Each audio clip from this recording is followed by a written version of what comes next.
नमस्कार दोस्तों। शिक्षा मंत्री कृष्णनंदन प्रसाद वर्मा के अपील पत्र पर प्रतिक्रिया व्यक्त करते हुए बिहार राज्य शिक्षक संघर्ष समन्वय समिति के संयोजक श्री ब्रजनंदन शर्मा का एक बहुत बड़ा बयान आया है, जिसमें उन्होंने कहा है, जब तक वार्ता नहीं होगी नहीं टूटेगी हड़ताल। बिहार सरकार के शिक्षा मंत्री श्री कृष्णनंदन प्रसाद वर्मा के हस्ताक्षर युक्त शिक्षा विभाग बिहार सरकार द्वारा हड़ताली शिक्षकों को हड़ताल तोड़कर वापस आने से संबंधित आज जारी किए गए अपील पत्र पर प्रतिक्रिया व्यक्त करते हुए बिहार राज्य शिक्षक संघर्ष समन्वय समिति के संयोजक श्री ब्रजनंदन शर्मा ने कहा कि इस तरह का अपील कर सरकार शिक्षकों को लगातार प्रताड़ित और अपमानित करने का काम कर रही है। अगर वास्तव में शिक्षकों को हड़ताल से वापस सरकार को बुलाना था तो इस अपील पत्र के माध्यम से ही हड़ताली शिक्षकों के विरुद्ध हड़ताल अवधि में किए गए दंडात्मक कार्रवाई को वापस लेने, हड़ताल की अवधि का वेतन का भुगतान करने सहित तमाम गैर वित्तीय मामलों पर वार्ता की तिथि की घोषणा कर सम्मानजनक तरीके से शिक्षकों को हड़ताल से वापस आने की अपील सरकार को करनी चाहिए थी।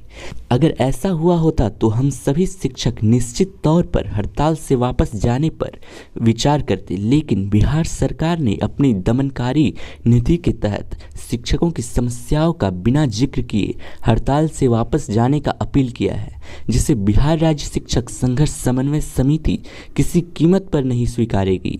और हम सभी शिक्षक जब तक सरकार हमारी मांगों पर गंभीरतापूर्वक विचार करते हुए वार्ता की तिथि का निर्धारण नहीं कर देती, गैर वित्तीय मामलों को तत्काल प्रभाव से मानने की घोषणा नहीं कर देती, दंडात्मक कार्रवाई को वापस नहीं ले लेती एवं हड़ताल अवधि का सामंजन कर हड़ताली शिक्षकों को फरवरी, मार्च और अप्रैल का वेतन का भुगतान करने की घोषणा नहीं कर देती, तब तक बिहार के एक एक शिक्षक हड़ताल पर डटे रहेंगे।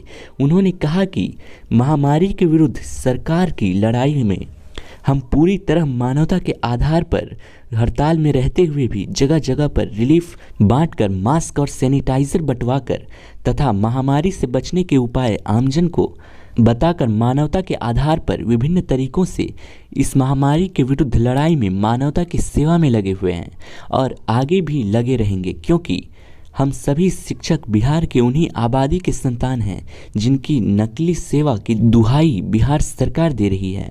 अगर मानवता की चिंता माननीय शिक्षा मंत्री एवं शिक्षा विभाग के आला अधिकारियों तथा बिहार के माननीय मुख्यमंत्री को वास्तव में हुई होती तो आज हम अपने हड़ताल अवधि में 62 साथियों की मृत्यु का दंश नहीं झेल रहे होते।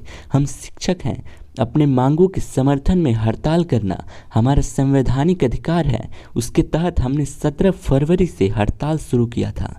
तब बिहार में ना लॉकडाउन था, ना बिहार या देश महामारी जैसे संक्रमण की विभीषिका को झेल रहा था।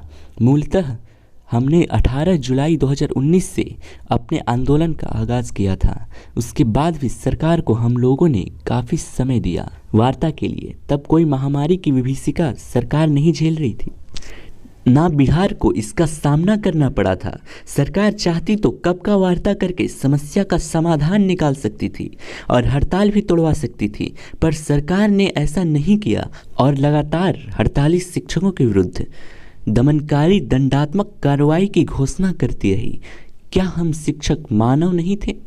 हमारे लिए सरकार के मन में मानवता आखिर क्यों नहीं? सरकार आज चाह जाए तो वीडियो कॉन्फ्रेंसिंग के माध्यम से वार्ता कर शिक्षकों की मांगों पर विचार कर सकती है, उसे पूरा कर सकती है और हड़ताल तोड़वा सकती है, लेकिन सरकार की मंशा सही नहीं है। ऐसी स्थिति में मानवता के आधार पर हमारे सभी शिक्षक अपने अपने क्षेत्र में कोरोना पीड़ितों की सहायता में निस्वार्थ भाव से लगे हुए हैं और लगे रहेंगे। पर जब तक वार्ता की तिथि निर्धारित नहीं होती और मेरे द्वारा सुझाए गए उपायों के आधार पर सरकार शिक्षकों के हित में मानवता के आधार पर उनकी मांगे मान लेने की घोषणा नहीं करती, तब तक बिहार राज्य शिक्षक संघर्ष समन्वय समिति के आह्वान पर चल रहा अनिश्चितकालीन हड़ताल, जिसका आज 74वां दिन है, आगे भी जारी रहेगा। दोस्तों ये बयान ब्रजनंदन शर्मा का है। दोस्तों ये थी अब तक की बड़ी न्यूज़। तो दोस्तों अगर आपको मेरा ये वीडियो पसंद आया हो तो लाइक एवं शेयर करें और मेरे चैनल को सब्सक्राइब करके बेल नोटिफिकेशन को ऑल पे कर लें, क्योंकि हम ऐसे ही वीडियोज़ लाते रहेंगे।